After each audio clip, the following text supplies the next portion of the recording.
What's up, Tried? It's Molly Cease. And I'm Caleb Port. And in honor of spooky season, we have a special Halloween TNT episode for you. Except for a story about beards. But first, let's kick it off with superstitions with Tyler, Dallas, and Keeney.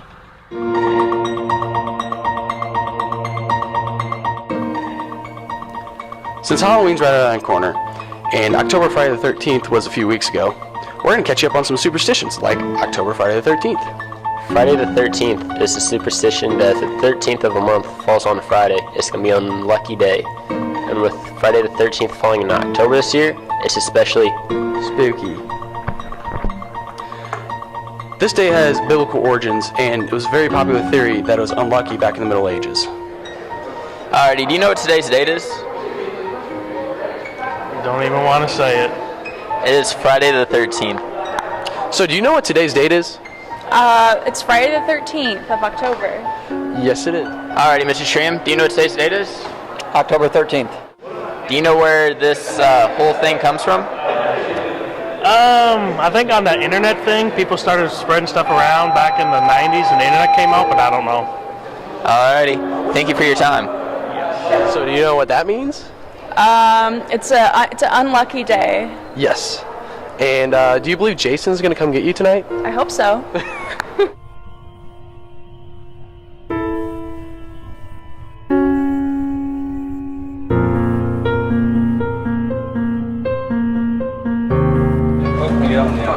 I haven't seen the full last episode yet. You know that's bad luck, right? You open an umbrella. Is it really? It is. Don't say that.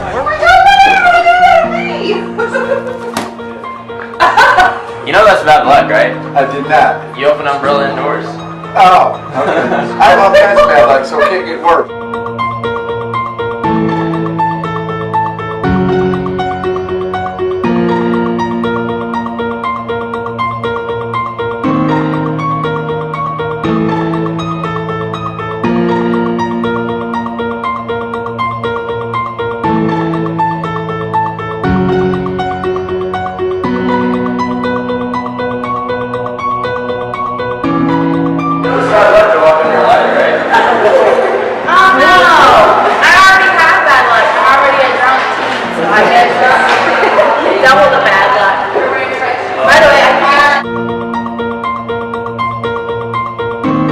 Up next, we got Jared, Chandler, and Jason with Halloween treats. Let's see if their baking skills are as good as they claim they'd be. I'm Jared. I'm Chandler. And I'm Jason. And we're your spooky cooks for the day. What we're doing today is really, really spooky. You're probably going to be freaking crying. We're going to be making Frankenstein Rice Krispie treats. Now, if your mouth isn't watering by now, then it's going to be soon. Let's get started. Chocolate, food dye, candy eyes, marshmallows, butter, Rice Krispies.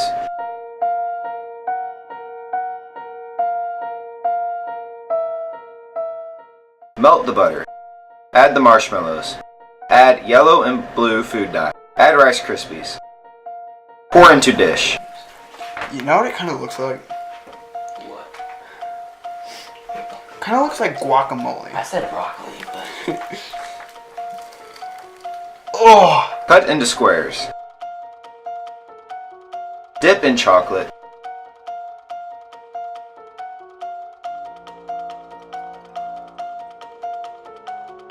Add mouth and eyes.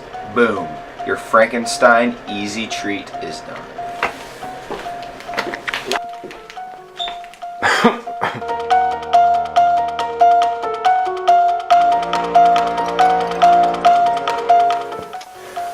Wow. Very, very scary. Definitely fits the Halloween mood. How to taste this. Definitely a scary surprise. Scary surprise. Scary surprise. So good. So crunchy. The texture's great. I definitely would recommend this for your next Halloween party. Really easy to make. I think you all should go out and try and make this and add some different food coloring and make your own Frankenstein.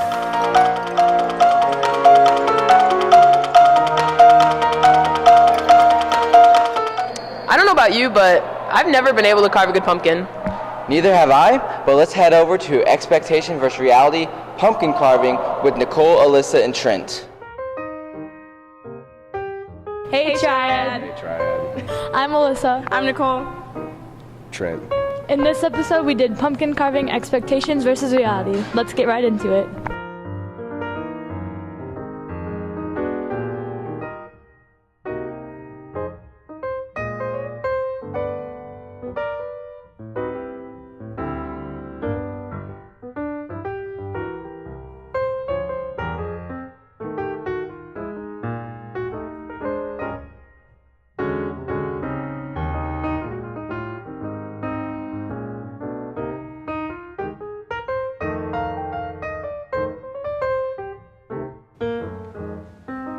Oh no.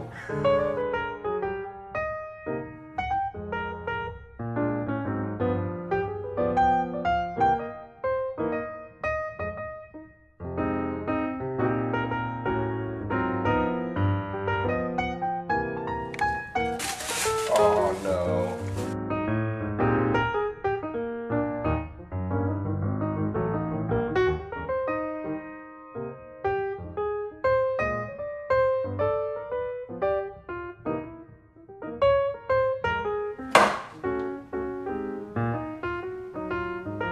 Oh my gosh.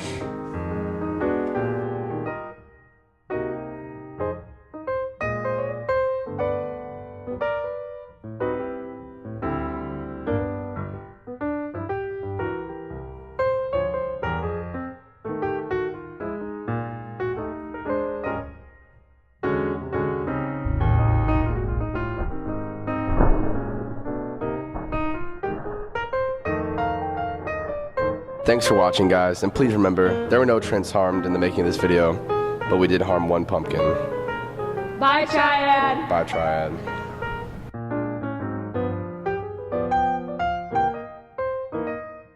Next up, we have a Halloween prank. So let's head over to Sadie, Chloe, and Kenyon with Scaring People. Hey guys, it's me, Chloe. Coco the Clown. And Mercedes. And this week we asked you guys to come in and tell us some Halloween stories. Stay tuned for Coco the Clown. So one Halloween, we went trick-or-treating. It was like 5th grade, and we took the whole bowl of candy when it said to take one. I don't know if that's like illegal or something, but... Holy Jesus, Kenyon. Okay, so last year at Halloween, my friend Julia came over to my house and we were watching Scream, and the entire time she hid under the covers and reenacted the whole movie because she was terrified. What happened? I hate that so much! Feeling pretty good. Scared about 3 people. Terrified them. Had one guy hit me. But it happens. It's the life of a clown, I guess. So there was this one time I was a little kid and my mom was a manager at McDonald's. And for Halloween, she was really big into like themed costumes. And so we were a Big Mac meal from McDonald's and I was a Coke. Oh my God!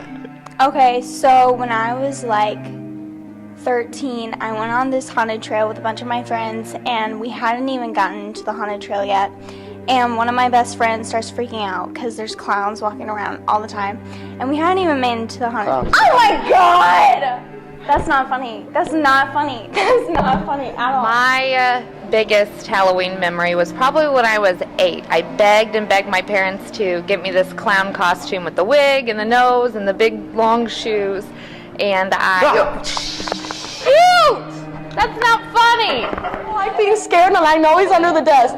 Chloe, I'm not kidding. Yes, there is! You guys are the worst liars ever. Chloe, I literally know. I know. You know what? That there's somebody over there. No, do you see anyone over there? Yeah. Where? Chloe, I already know that I'm gonna get. Okay, so I have a cat. His name's Parker.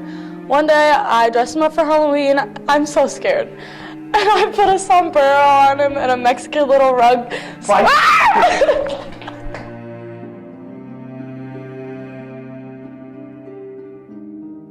Up next, we have the unrelated Halloween story with the Beards of Triad with Eric, Nick, and Kevin.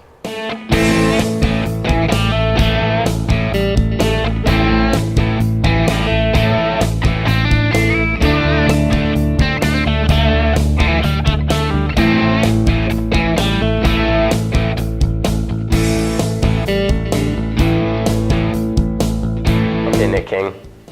What are some of the names people call you with that beard on your face? Well, I've heard about 3. A werewolf, a homeless man, and I look like the Jumanji monkey from the movie. Interesting. What special care do you give to your beard? Well, I condition it about 3 times a week, and then if need be, I comb it out. Okay, Nick. Why did you originally grow your beard? Well, it started freshman year during football season. It's been just a tradition ever since then to grow it out during football season.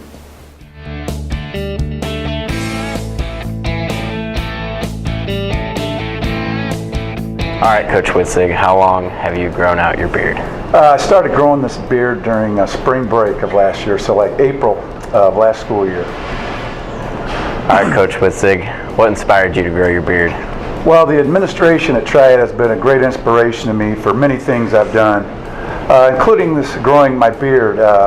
They're very proactive, and I've had 14 wrestling coaches in 26 years, and they continue to tell me they're going to get a wrestling coach, and I said, well, since you claim to be proactive, I'm going to grow this beard as a measurement of your proactiveness. So I've got about 7 years left to teach at Triad, so I'm assuming the beard's going to be about down to here in 7 years, because I don't think they'll hire a wrestling coach.